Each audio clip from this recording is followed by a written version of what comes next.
রাখো না, কে বলেছে মুখে তুলতে? না মানে অন্তত একটা কাঁচা পেঁয়াজ। এই মাঝে মাঝে তো বেশ ওই মশলা দিয়ে কষিয়ে মাছ মাংস রাঁধতে পারো গিন্নি। বাজারে মাছ মাংসের দাম জানো? ছেঁড়া কাঁথায় শুয়ে মাছ মাংস খাওয়ার স্বপ্ন দেখতে লজ্জা করে না তোমার? আসলে কি জানো তো গিন্নি, আমার লজ্জাটা ওই তোমার রান্নাঘরে রাখা মশলার বাক্সের মতো, শুরু আছে কিন্তু কোনো কাজে লাগে না। এই খবরদার, আমার রান্না তুলে একদম খোঁটা দেবে না, এই বলে দিলাম। হ্যাঁ, আমি চললাম মাছ আনতে, তুমি আদা রসুন বেটে পেঁয়াজ কুচিয়ে রাখো, বুঝলে? বলি পয়সা কোথায়? লাগবে না, মাছ খেতে হলে পয়সা নয় গিন্নি, বুদ্ধি লাগে, বুদ্ধি, বুঝলে? বুদ্ধির বদলে মাছ কোন দোকানদার দেয় গো?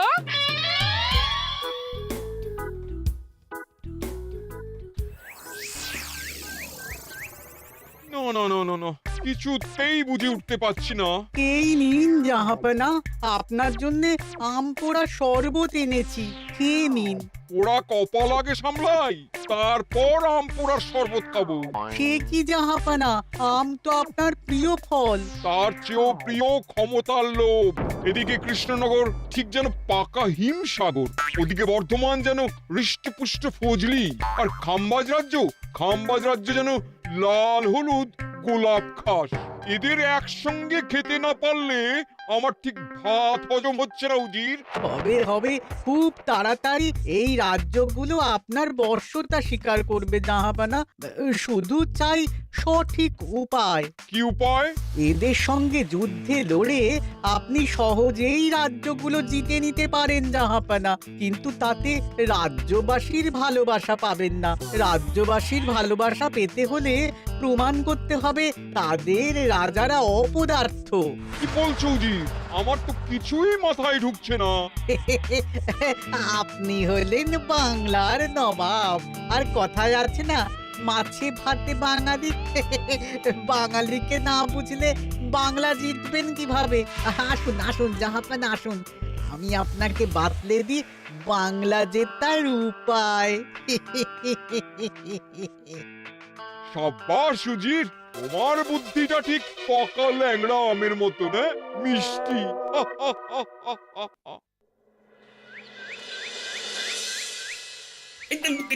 ধর ধর ধর ধর ধর, এই পায়ের নিচ দিয়ে গলে গেল, ধর ধর ধর ধর। বিশাল বড় মাছ গো গোপাল দাদু। একেবারে পাকা শোল। ছাড়বে না গোপাল দাদু, আজ রাতে আমরা জমিয়ে মাছ ভাত খাবো। খেতে তো হবেই, শোল মাছের ঝোল আর তেল কই। তোদের দিদাকে বড় মুখ করে বলে এসেছি, এই, ধরেছি।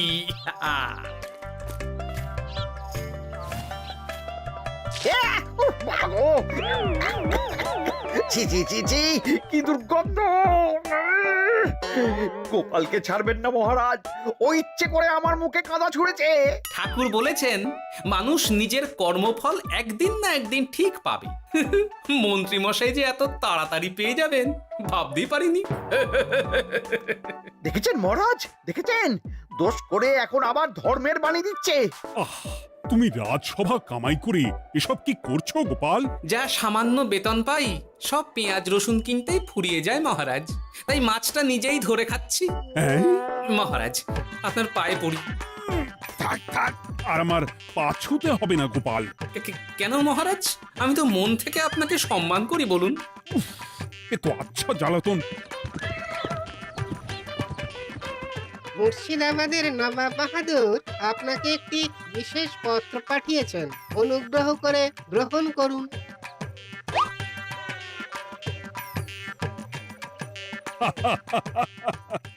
এ তো দারুণ আবদার। যাবো যাবো, আমি অবশ্যই যাব। কোথায় যাবেন মহারাজ? নবাব বাহাদুর লিখেছেন আগামী পরশু তার প্রাসাদে অতিথি হয়ে যেতে, তবে খালি হাতে নয়, সঙ্গে করে একটি জ্যান্ত মাছ নিয়ে যেতে। উপহারে জ্যান্ত মাছ? নবাব বাহাদুরকেও আমার মতন জল দিয়ে নুন ভাত খেতে হচ্ছে নাকি? নবাব হোক বা ফকির, সবার গিন্নি সমান। কিন্তু সঙ্গে করে কি মাছ নিয়ে যাওয়া যায়? ভেটকি, চিতল নাকি কাতলা? আচ্ছা, আগামীকাল রাজসভায় আমি সবার মতামত শুনবো। গোপাল, আগামীকাল ঠিক সময় চলে এসো কিন্তু। নাকি যাব মহারাজ, শুধু আমার বেতনটা ভেবে দেখবো। চল রে, আজ অনেক মাছ পেয়েছি, চল চল চল।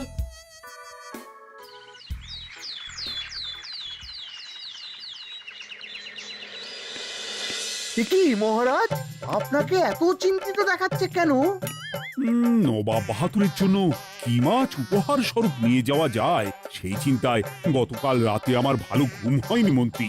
আমিও গতকাল রাতে দু চোখের পাতা এক করিনি মহারাজ। অনেক ভেবে সকালের দিকে আমার মাথায় একটা বুদ্ধি এলো। কি বুদ্ধি? নবাবকে উপহার স্বরূপ ইলিশ দিলে কেমন হয়? বোঝো কাণ্ড, এই বুদ্ধির জন্য রাত জাগতে হলো। হ্যাঁ, ইলিশ তো জল থেকে তুললেই অক্কা পায়, তা জ্যান্ত থাকবে কিভাবে? ঠিক ঠিক, মন্ত্রীর মাথায় গোবর আছে না ভুসি? আমার মতে উপহার স্বরূপ ছোট মাছ নিয়ে যাওয়াই ভালো।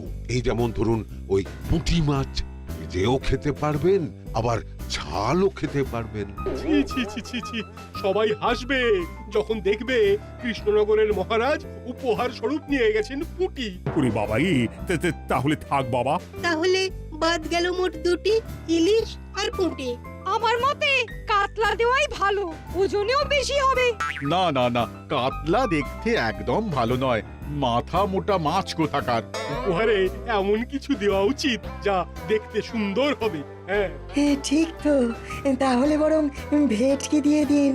ভেটকি বাজারে কত করে কিলো এখন? পয়সার চিন্তা আমি করছি না গোপাল, বরং আমার চিন্তা মান সম্মানে। বাকি রাজ্যের রাজাদের তুলনায় আমার উপহার যেন নবাবের বেশি পছন্দ হয়। কিন্তু সবাইকে এরকম অদ্ভুত উপহার নিয়ে যেতে বলার কারণ কি? মাছ, তাও আবার জ্যান্ত। আচ্ছা মহারাজ, এর পিছনে নবাব বাহাদুরের কোনো চাল নেই তো? গোপাল, তুমি মিছি মিছি সন্দেহ করছো। কথা না ঘুরিয়ে বরং একটা ভালো মাছের নাম বলো দেখি। ভালো মাছ? জ্যান্ত কই মাছ নিয়ে যান মহারাজ, গতকাল অনেকগুলো ধরেছি।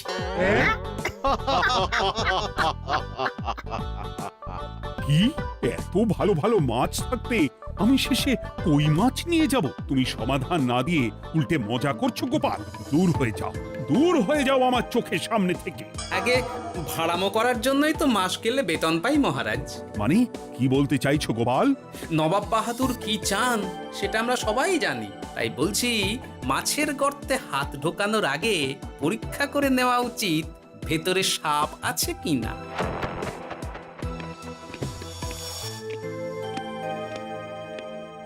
এই মন্ত্রী, গোপাল কি বলে গেল? সাপ ব্যাং কিছুই তো বুঝলাম না।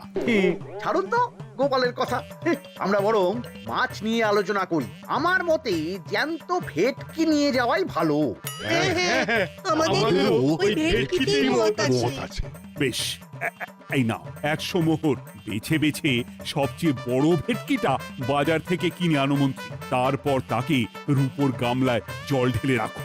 আমি কাল ভোর ভোর মুর্শিদাবাদের উদ্দেশ্যে রওনা হব। কোনো চিন্তা করবেন না মহারাজ, কাজ হয়ে যাবে।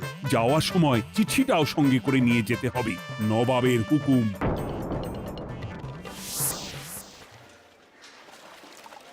এই দেখুন কেমন খেলা করছে। হ্যাঁ, বাহ বাহ বাহ। ওজনে কত হবে? 4 কিলো তো হবেই। কিলো 2 পয়সা হিসেবে 8 পয়সা দেবেন। আমি শুধু ওজন জানতে চেয়েছি, দাম শুনে আমার কি হবে? এই, এটাকে গাড়িতে তোল। আর মাছের দামটা? মুর্শিদাবাদের নবাবকে আমাদের মহারাজ এই ভেটকিটা উপহার স্বরূপ দেবে। তোর ভাগ্য ভালো যে মাছটা তুই ধরে এনেছিস। আবার টাকা কিসের রে? আয় রে আয় আয় আয় আয় আয়, আমার কত ক্ষতি হয়ে গেল।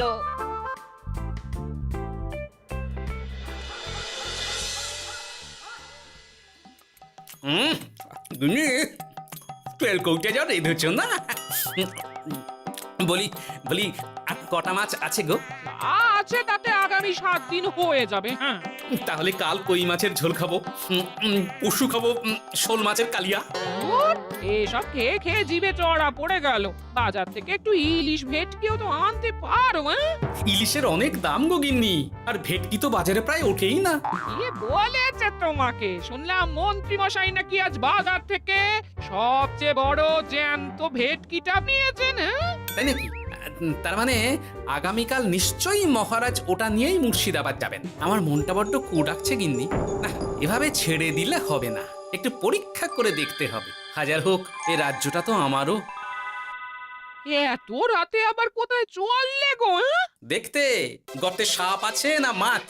হ্যাঁ?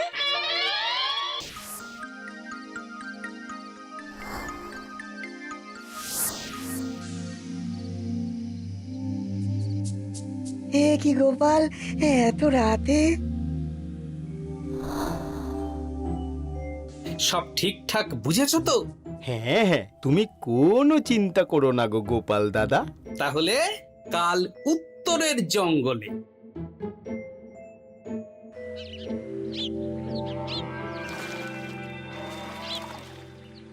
ভেটকি মাছটা রূপোর গামলায় রেখে গরুর গাড়িতে তুলে দিয়েছি মহারাজ। আর নবাব বাহাদুরের চিঠিটা?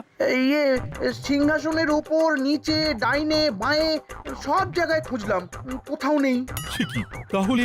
এমন চিত্তাকর্ষক উপহার দেখলে নবাব বাহাদুরের চিঠির কথা মনেই থাকবে না। আপনি নির্দ্বিধায় যাত্রা শুরু করুন মহারাজ। ঠিক বলেছ।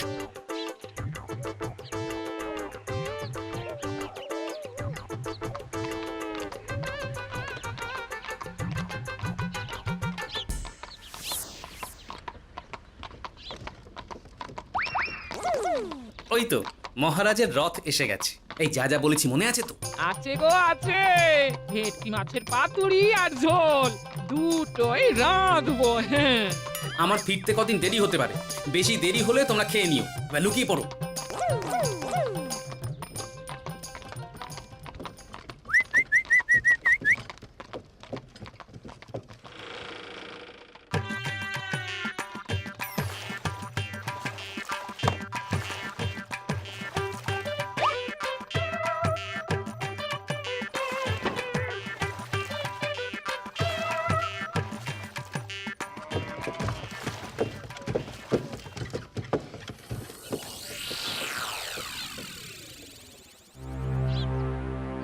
ওই দেখা যায় রথে চেপে সবাই ধীরে ধীরে এদিকেই আসছে জাহাপানা। আসতে দাও, আসতে দাও, এবারই খেলা জমবে।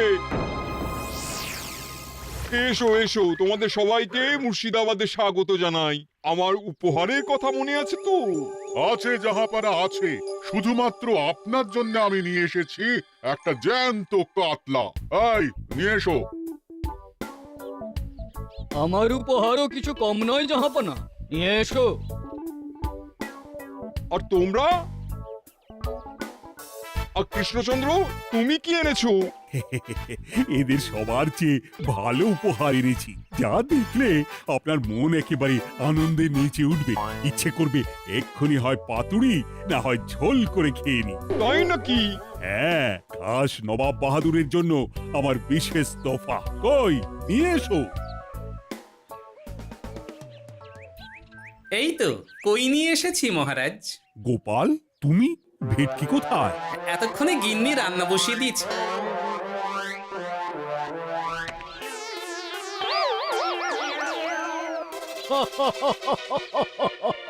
শেষে কিনা কই মাছ? আর কোনো মাছ খুঁজে পেলে না নাকি কৃষ্ণচন্দ্র? ছি ছি ছি, তোমার জন্য লজ্জায় আমার নাক কাটা গেল গোপাল। ফিরে গিয়ে আমি তোমার গর্দান নেব, এই বলে দিলাম। অনেক হয়েছে, এবার তোমরা সবাই আমার কথা মন দিয়ে শোনো। আমি তোমাদের সবাইকে একটা করে জ্যান্ত মাছ আনতে বলেছি একটি বিশেষ কারণে। তার আগে সবাইকে আমি জিজ্ঞাসা করতে চাই, আপনারা সবাই নবাব বাহাদুরের পাঠানো চিঠিটা মন দিয়ে পড়েছিলেন তো? হ্যাঁ পড়েছি। হ্যাঁ হ্যাঁ হ্যাঁ, আমরাও পড়েছি।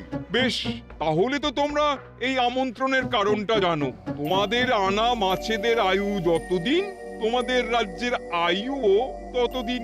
মানে আপনাদের মধ্যে যার মাছ যেদিন মারা যাবে, জাহাপানা তার রাজ্যটা সেদিন নিয়ে নেবে। আর যতদিন না আপনাদের মাছ মরছে, ততদিন আপনারা এই প্রাসাদেই থাকবেন। হ্যাঁ, এইরকম কিছু তো চিঠিতে লেখা ছিল না। কে বলেছে ছিল না? ওই জন্যই তো আমি সঙ্গে করে চিঠিটা আনতে বলেছিলাম। এনেছো? হ্যাঁ হ্যাঁ, আমি এনেছি। এই যে এখানে তো কোথাও এরকম কিছু লেখা নেই। তোমরা হলে রাজা, রাজাদের সব সময় চোখ কান খোলা রেখে চলতে হয়। উজির, এই নাও।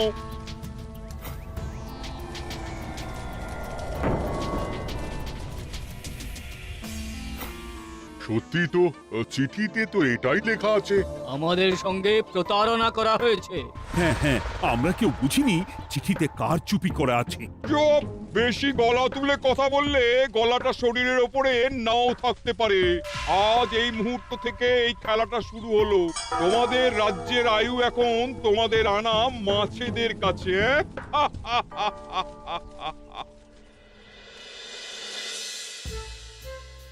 উজির, কার মাছের কি অবস্থা? আগে বাকিরা মোটামুটি সাঁতার কাটলেও খাম্বাজ রাজার আনা কাতলা খাবি খাচ্ছে। মনে হয় খুব তাড়াতাড়ি যাবে। বাবা বাবা বাবা, এ তো খুব ভালো কথা। অপেক্ষা করি তবে। গেল গেল, আমার রাজ্যটা ভেসে গেল। গেছে মহারাজ, গেছে। আজ থেকে খাম্বাজ রাজ্য আমার। খাম্বাজ রাজাকে বন্দি করো। পাবদা রুইও ভেসে উঠেছে জাহাপানা। তোমাদের রাজ্য দুটো আমি খেলাম। বাকি রইল শুধু বর্ধমান রাজা চিতল আর কৃষ্ণচন্দ্রের কই। যা, আমারটাও গেল। আগে জানলে আমিও কৃষ্ণচন্দ্রের মতন জিওল মাছ আনতাম। কৃষ্ণচন্দ্র, নিজেকে এত চালাক ভেবো না। একটু দেরি হলেও একদিন না একদিন তোমার কইও ভেসে উঠবে। ততদিন তুমি আর গোপাল আমার প্রাসাদেই থাকবে, কেমন? এ তো উত্তম প্রস্তাব নবাব বাহাদুর। আপনার প্রাসাদের বিরিয়ানির কোনো তুলনাই নেই। অনেকদিন নুন ভাত খেয়ে আছি, আজ একটু বিরিয়ানি হবে নাকি? পেয়ে যাবে গোপাল। নবাবের প্রাসাদে অতিথিদের যত্নের কোনো ত্রুটি হবে না।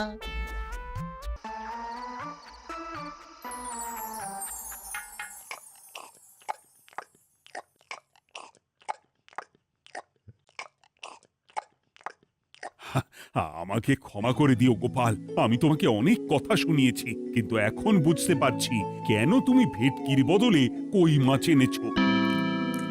আহ, বিরিয়ানিটা যে রেঁধেছে না, বলছি ওই নবাবের বাবুর্চিকে কোনোভাবে কৃষ্ণনগরে ধরে নিয়ে যাওয়া যায় না মহারাজ? গোপাল, কোনো মাছই অমর নয়। একদিন তোমার আনা ওই কই মাছটাও মারা যাবে, আর সেদিন আমাদের কৃষ্ণনগর রাজ্যটা নবাবের হবে। আহ, মাছগুলো একেবারে ঝুড়ো ঝুড়ো, আর মাংসটা তুলোর মতো নরম। আহ, আমার কথা কি তোমার কানে যাচ্ছে? গোপালের চোখ কান সব সময় খোলা থাকে মহারাজ, আর তাই চিঠির কারচুপিটা ধরতে আমাকে বেশি বেগ পেতে হয়নি। কিন্তু কিভাবে বুঝলে গোপাল চিঠির রহস্যটা? কারণ আমি জানতাম নবাব বাহাদুর অনৈতিক কিছু করবেন না। গায়ের জোরে নয়, বুদ্ধি দিয়েই উনি বাজিমাত করবেন। অবশ্য এ ব্যাপারে আমাকে সাহায্য করেছে বিজ্ঞানী। একটা সাহায্য করতে পারবেন বিজ্ঞানী?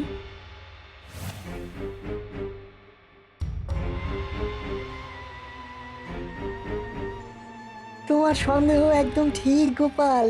এই চিঠিতে লেবুর রস দিয়ে লেখা হয়েছে কয়েকটি লাইন, যা শুধু আগুনের তাপেই ফুটে উঠবে।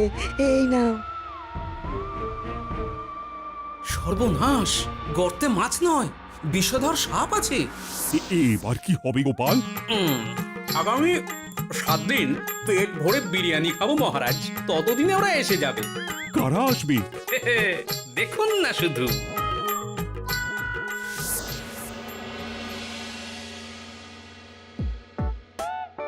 এই তোমার বুদ্ধি, দেখলে তো গোপাল এসে কেমন সবকিছুর উপরে জল ঢেলে দিল। মানে বুঝতে পারিনি যে ওরা ওরা চিঠির কারচুপি সব ধরে ফেলবে। কৃষ্ণচন্দ্রের কই মাছের কি খবর? সেটা কি এখনো জীবিত? আগে আমাদেরও একই প্রশ্ন নবাব বাহাদুর। এভাবে আর কদিন চলবে জানা নেই। কবে যে সব থেকে মুক্তি পাবো। দাঁড়ান জাহাপানা, আমি ছুটে গিয়ে দেখে আসছি মাছটা জীবিত আছে কিনা। তুমি বুনোল হলে আমিও বাঘা তেঁতুল। কৃষ্ণচন্দ্র, যতদিন না মাছটা মরছে তোমাকে আমি এখানেই আটকে রাখবো। সর্বনাশ হয়ে গেছে জাহাপানা, দেখবেন আসুন, দেখবেন আসুন। কি হয়েছেটা কি? চলুন না, নিজের চোখেই দেখবেন। সে কি? কই মাছ বাচ্চা দিয়েছে? এটার অপেক্ষাতেই তো ছিলাম। ওরা এসে গেছে মহারাজ। এবার আপনার রাজ্য সুরক্ষিত। মানে নবাব বাহাদুরের কথা অনুযায়ী মাছ মারা গেলে রাজ্য ছাড়তে হবে। এমনিতেই কই মাছের জান শক্ত, এরাও বড় হবে, বাচ্চা দেবে। এইভাবে কই মাছের গুষ্টি মরে শেষ হতে হতে নবাব বাহাদুর আর বেঁচে থাকবেন না। নয়, হ্যাঁ। বেছে বেছে ঠিক মা কই মাছটাকে নিয়ে এলে। এবার রাজ্যে ফিরি। কি লাভ? সেই তো নুন ভাত খেয়েই থাকতে হবে। না না, আমি তোমার বেতন 10 গুণ বাড়িয়ে দেব। আর যাওয়ার সময় নবাবের বাবুর্চিকেও ধরে নিয়ে যাব। আজ থেকে তুমি শুধু বিরিয়ানি খাবে। জয় জয় মহারাজের জয়, জয় কই মাছের জয়।